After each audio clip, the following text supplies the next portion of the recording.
Ha? Ewan ko, Chuli, parang hindi ko gusto magsuot ng red. Pero yung plastic na natin, nasaan nandito ba? Tok, todo, ayun Hello, Katya.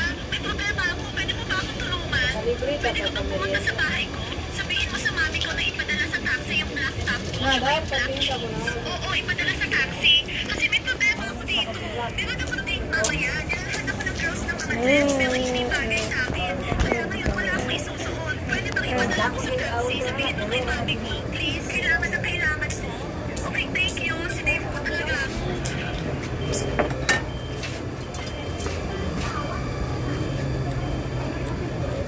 Tuto. Kahit ano ba, mali na nga tayo. Titignan nyo na lang ako ng ganyan. Tama na, okay? Dahil wala nangyari sa inyo ng basketball player, naalala ko pa, Mayor, na wala ka na sa gang namin. Ikaw, Art, tinatanong mo ko, wala na akong pakialam sa inyo. Pinililit na ang iba. Alam niyo, wala na akong pakialam sa inyo sa Yana. Okay, bye, Yana. Huwag ka nang babalik dito, Yana.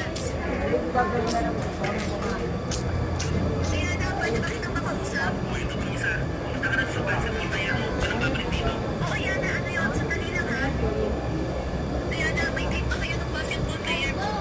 Bakit? Ikaw wala na kayong date ng mga palengke. Wala. Tinetext ko siya pero hindi niya ako sinasagot. Nakakainis sa klase, hindi nila ako pinapansin.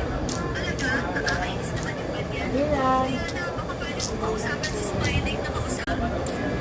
Ito yung first date ko naman sumayag siya. Thank you talaga, Diana. Gusto ko talaga makipag-date kasama kayo. Yung mga yan, hindi nila ako pinapansin. Ayaw nila ako kausapin. Diana, naiintindihan nila.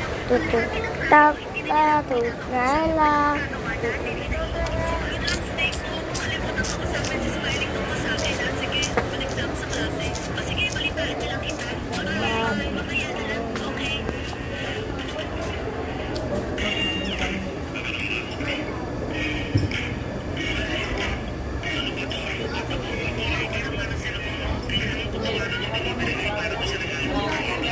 GTLS to